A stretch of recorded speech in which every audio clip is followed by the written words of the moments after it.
Hey everybody, welcome back to my channel. I know this is a very long overdue follow-up to a video I did a while back when I did a 12,000 mile review.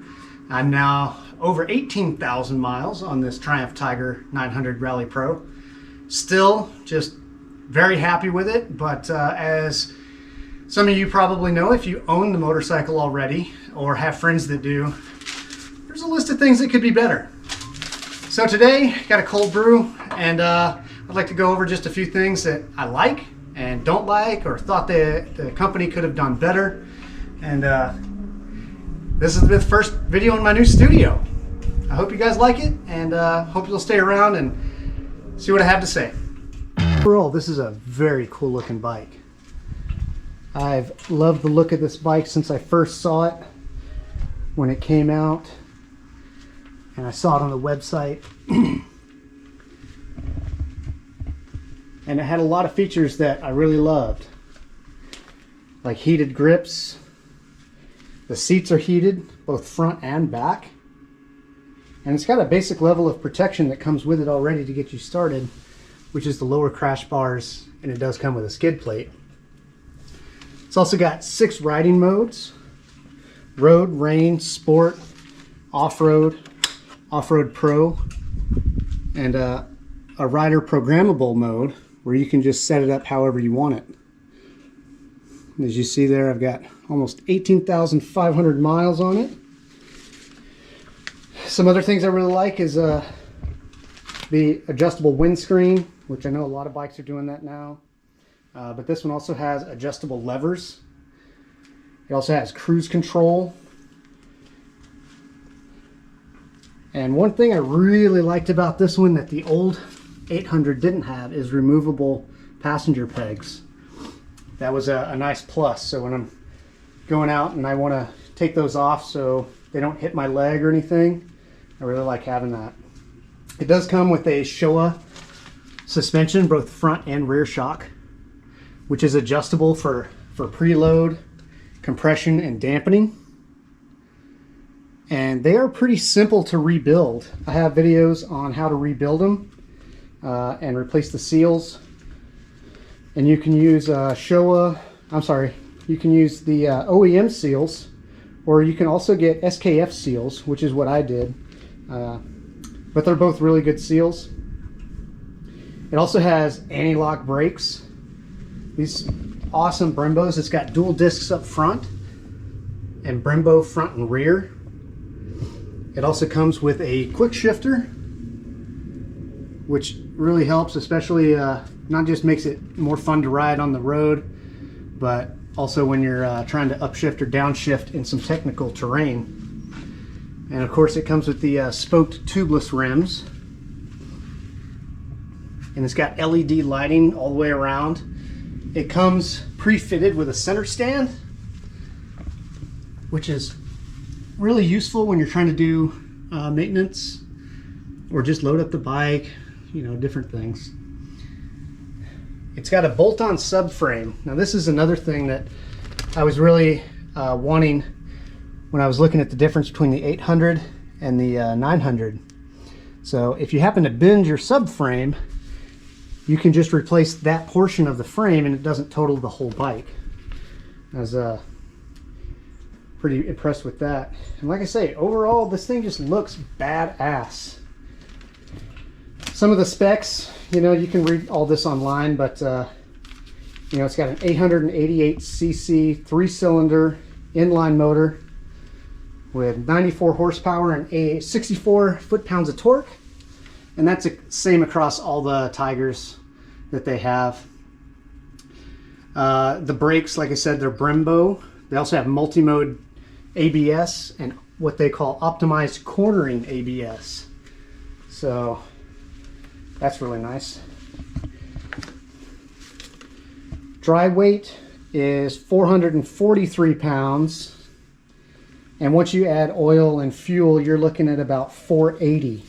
Now, of course, that's before you start adding on different pieces. Like I did the upper crash bars, and I did a different skid plate, which is a little beefier, from Touratech. You can see there's still some forest left over from where I was cutting trees out yesterday. But there are some things that I just still think could be improved, or things that I upgraded and you probably will too.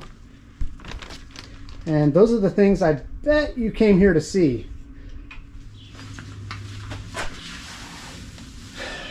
Hey, I'm glad you guys stuck around to see the things that I thought could do better. I'm going to apologize. This is obviously not a real studio, but I like making these videos. I feel like a lot of you guys like to see the different types of maintenance that I do on these, and I hope that those have all been really helpful. I know a lot of people reach out to me concerning tune ECU and using an OBD2 connector to try to reset certain things. I don't have any affiliation with those items or websites, so I try to answer questions as best I can. But they, when they do updates, I'm not always privy to what changes they've made, and so I like to direct people to the Tune ECU forum to try to get better answers to their question. But by all means, if you feel like I might be able to answer them, please keep sending them. I'll do my best to answer them as I've always done. So, because I'm a firm believer that taking care of your bike is much better than paying somebody else to do it, especially when the dealer prices are so expensive for a lot of things that are pretty simple and you can do in your home garage. So let's talk about some of the top 3 things that I noticed when I first bought this bike. Before I really even got it home and in the garage, there were some things that I just knew I was going to have to change immediately, or as soon as my wallet could afford it. The biggest thing was the street tires that come on the bike.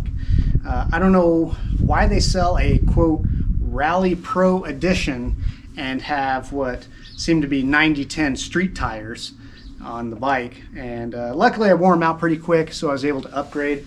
The tires I chose first were the Dunlop Trail Mission, or Trail Max Mission tires. These have a great tire tread. They're a 50-50 tire, and I've been super happy with them. And I went back to them after trying a different tire on the bike, thinking that I would get a little bit better experience with my off-road riding if I went to the Motaz rallies. And those were great tires too, but overall, for the amount of miles I do on the freeway, as well as how hard I push the bike off-road, it just made more sense to go back to the Trail Max Mission tires. I got easily double the life out of those that I did compared to the Motaz, and so those I'm going to go back to, but those were definitely one of the first things I wanted to change on this bike. The other thing I noticed is there's not a lot of aftermarket presence for parts out there. So if you want to do things like upgrading your levers, different crash protection, at least when I bought it, there was no other options but to go with OEM. Now there's some more options out there, but still maybe not quite as much as other manufacturers might see, such as KTM, Honda, Husqvarna, those types of manufacturers tend to have a much better aftermarket presence.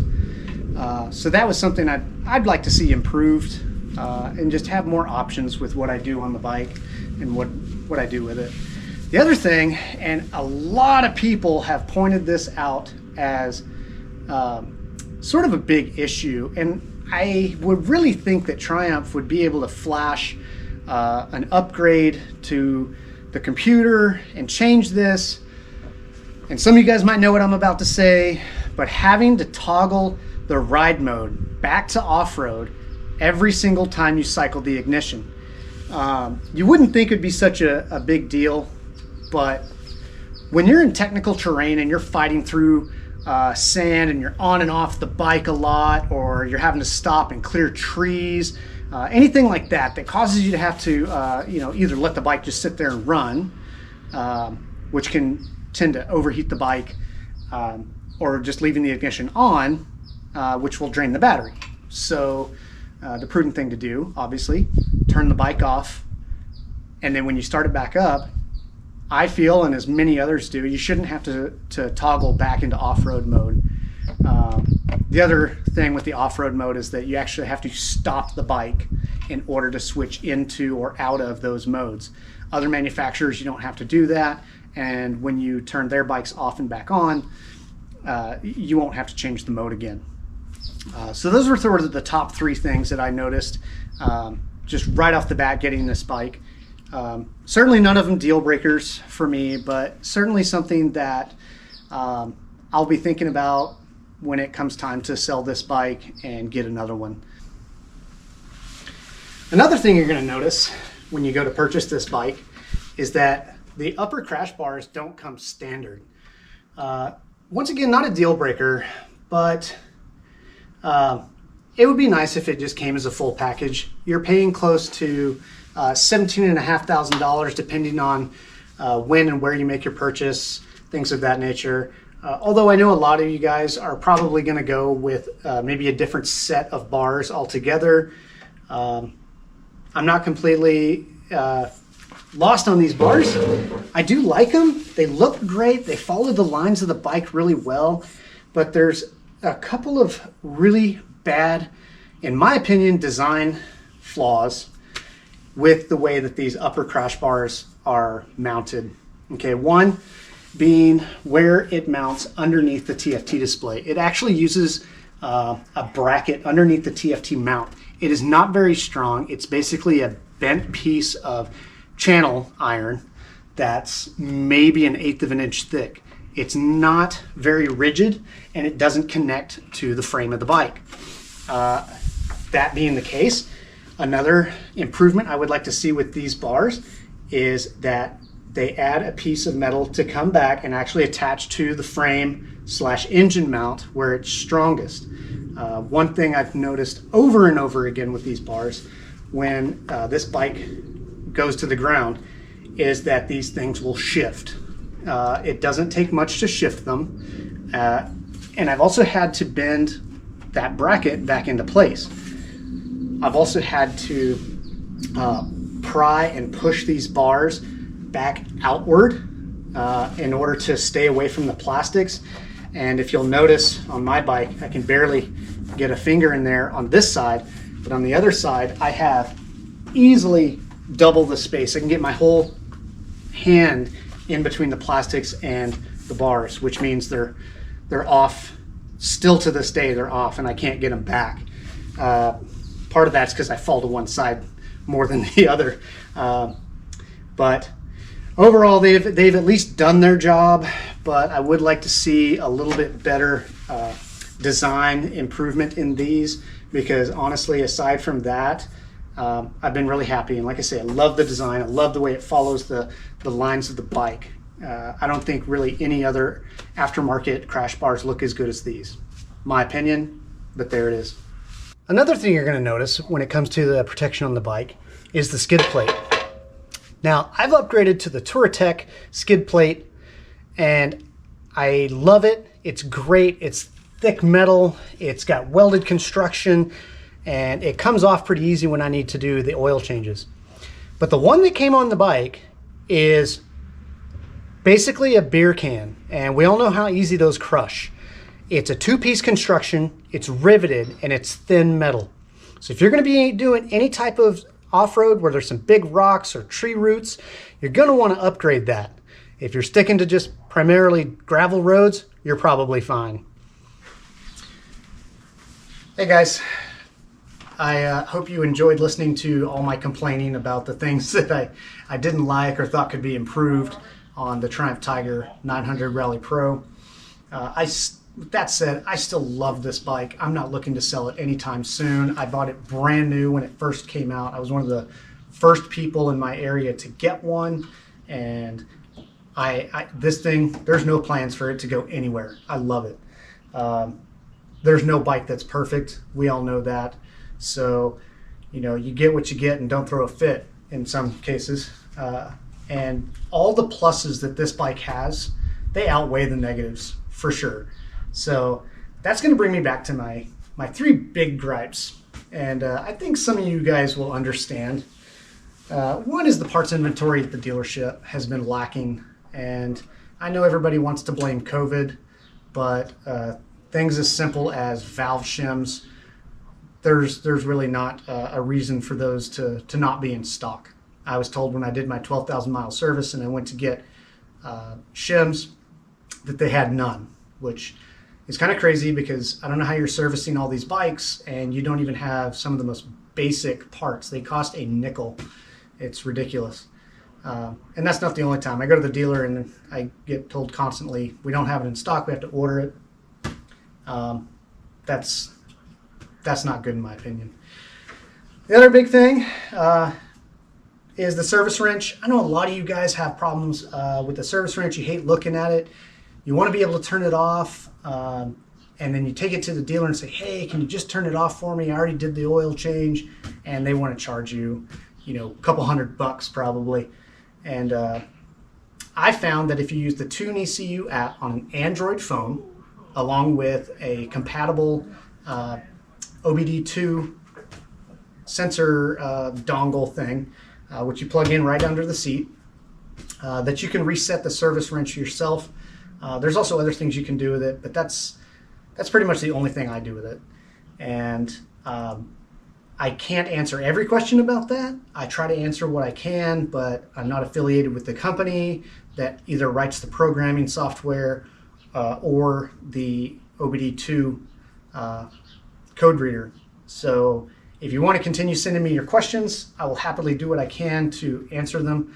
But in most cases, it's probably going to be something I have to send you out to the Tune ECU forum so that somebody with more competence can answer your questions. And my biggest gripe, and I think everybody has the same problem, is I just don't get to ride enough. I've had this bike for almost 3 years and I've only got 18,000 miles on it. I'm going to try to do better, and I hope you will too. So thank you. I'm sorry this video was overdue, but I hope you'll continue to come back and watch my videos where I try to do some maintenance things and show you guys how to work on this bike in particular. And as time goes on, hopefully I'll be able to add some of that content on other bikes. So if you guys have any questions, opinions, I'd love to read them down in the comments. I do try to respond as quickly and as often as possible, because I know that's important for everybody that may not have seen sort of maybe something specific about this bike that I didn't call out as either a like or a dislike, or maybe you had questions about what kind of parts I used. As you can see, I have upgraded quite a few parts on here, and I'd like to do another video where I go over some of the choices I've made and and see what else is out there for you guys. This is a great sport. I am glad we're all into it, and I hope we don't lose access and we just keep building in numbers, because hanging out and riding bikes is one of the biggest loves in my life.